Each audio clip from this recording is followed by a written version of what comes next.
Respected Chairman and the August gathering, good morning to all of you. Firstly, I would like to thank Professor Mazhar Asif and Dr. Shahbaz Amil for conceiving this seminar, which is third in the set of such seminars.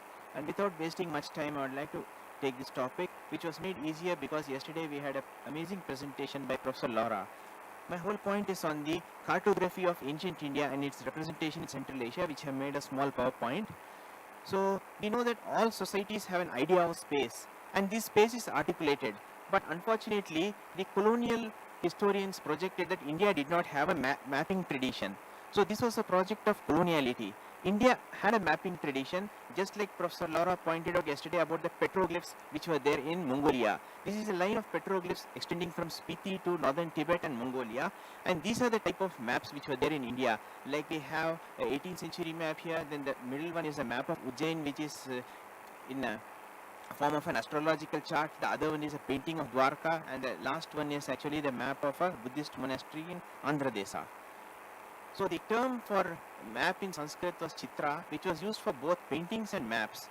So Indian cartography is very unique in the world for two aspects. One is that Indian cartography is the only cartographic tradition which did not depict the neighbors or represent them in a negative way. This is in total contrast to Greek and Chinese representations. So we see the Chinese and Western ideas about Central Asia. The Chinese representations say, Seoul, don't go to the west. In the west there is a floating sand, wild and shoreless. The 5 grains could not grow. This was there's a thundering abyss. The west is a thundering abyss where red ants and elephants and wasps were like bottle guards. The Western ideas talked of this as Gog and Magog. The fears prevailed and it grew. To the earth's remotest confines, we see an untrodden solitude. But now we see very differently in India. The early mapping tradition, most of it was a contribution of the Jainas. So here we have what we call the yesterday's map, which the folder which we had given about Jambudvipa of the world. And now we have Bharata or Jambudvipa in the south. We have Meru, Mount Meru, which is in the center. We have now two regions, Ketumala and Uttarakuru. These are the regions of Central Asia. The 5 main Puranas give us the list of rivers and also the places of trade routes, etc. in that. So this is so here we see Bharata or India, which is in the south. The first point which I mentioned, the uniqueness of Indian mapping tradition, is that there is no hatred towards the neighbors. In fact, these are lands which are supposed to be places worthwhile of settling, where gods dwell. Now, we have now Bhadrashva in the east. The Sanskritist Witzel identified this with Uttarakhand and the regions above, but it seems to be furthermore because the term Ashwa signifies horse. And in the left we have Ketumala. So these are the two regions which are there. In addition to not having any negative representation about neighbors, Indian maps also have a lack of geocentricity. India is not in the center of the world. It is south of Mount Meru. So this lack of what we call centrality and geocentricity shows that we are part of one different set of extended groups of people living in the world. So these are the regions. We have Uttarakuru and Ramyaka. The Vayu Purana gives a list of 43 rivers which are identified in the basin of Tarim Basin, and then the Tarim flowing as far as Wangho, and then you can see here on the top is the Kuruvarsha and the Neela Lake, the blue mountains. So the Puranic description of the northern regions carry a vast area from the Urals and the Caspian. It describes the topography of the whole land very accurately, but the facts of human geography are treated very scantily. Here we have what we call the famous Kalpavriksha, or the tree which gives you anything bountiful, which is also there here. As I told you, the Jains had made many important contributions. This is in the 4th century. We have two types of mapping tradition. One is a 4-continent system, and then another one is a 7-continent system. The Jains imagined one more continent, which is the 8th continent, Nandeshwara Dvipa. So these are the two rivers, the Ganga and the Yamuna. They are identified by the tortoise and the crocodile, and these come from the Himalayas. And now this map, again in the face of a lotus petal, shows the different regions. On the west we have Zarafshan, Trans-Alai Mountains, the Kokshal, Tian Shan ranges, and then the regions of Turkestan, and then Karathau and the Kyrgyz regions. These are all there in the left. Now, in the 18th century, Maharaja Savai Jai Singh had commissioned a globe, and here in this globe we also have many references to places which was made in the same earlier Indic tradition. Here we have places also as far as Mecca and Medina, which are painted. So this is the regions which are shown. As we had seen, the region of Gog and Magog.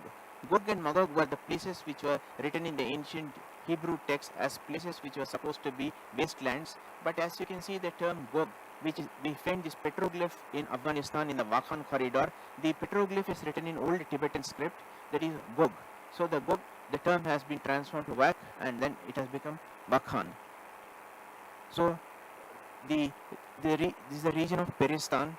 Not only are these mapping traditions still alive in the petroglyphs, we also have the later imports in the early period, that is in the city of Ai-Khanum or Our Lady of Moon. And yesterday, as the professor was pointing out, the swastika, this is actually inverted swastika, which is a symbol of the Bon religion. The Bon religion is a pre-Buddhist religion of Tibet, and it was there in this particular area. One peculiarity of this is the swastika, and another is the use of animals, ibex, etc. So the Bon cosmology shows that the whole world came from Olmo Lungring. Olmo Lungring means the unborn, unknown place of Tempa Sherab Miwo. So here we have the Tempa Sherab Miwo. Here we have the four rivers. From the simulacrum of a snow lion, the river Narzara flows from the east. From the horse, the river Pakshi flows from the north. From the river Gimshang flows from the west. And from the Sindhu, it flows from the south. So it gives us an idea of Iran, and the north Turkestan, and the east China, and in the south India, and how these mapping traditions were dismissed. So this was the kingdom of Shangshung, which was the region of the pre-Buddhist religion, that is before 7th century. And here we have another map which is made in that particular tradition. We have the Turks and the Uyghurs are shown in the north. In the left we have Tazig, which is also the name Olmo Lungring is also known as Olmo Tazig. And then we have India, Gyagar and Kache, which is the name even used today also, that is for India and Kashmir. And then we have the other regions, that is to the east. So the northernmost influence of this Indian mapping tradition can be seen as far as what we call in Russia, that is in Kalmykia. And this is the last slide, how these maps also contain certain supernatural elements, like how Tibet was imagined as a male country, that is Fayul, in contrast to the motherlands. And this is the map of a demoness of Tibet who is tamed with the mating of a monkey and a mountain ogre, which shows. So these maps provide the stories of ethnogenesis of many of the different groups of Central Asia, which share a common bond, and these are actually written down in the early Puranas. So with this I conclude, and I think I maintained my time. Thank you all for giving me a very patient hearing. Thank you very much. Thank you very much, Professor. You've indeed done very well, very well, and thank you very much for sticking to time. You've spoken a brilliant account of cartography of ancient India and its mapping traditions. Thank you very much. Next speaker is Professor Zulfikar Ali Ansari. Is an assistant professor at the School of Foreign Languages, Ministry of Defence, Government of India, New Delhi. He did his MA and MPhil and PhD from Jawaharlal Nehru University, New Delhi, India. Dr. Ansari is profound scholar of Persian language and literature and holds high regard for School of Foreign Languages, where he teaches students who are posted as defense attendants in the Persian language in countries like Iran and Afghanistan. He has participated and presented papers at many national and international conferences and seminars. Dr. Ansari has authored 3 books, Azad Bilgrami, Persian Tajik and Dictionary of English Persian and Hindi verbs. I now request Dr. Zulfikar Ali Ansari to kindly give his paper.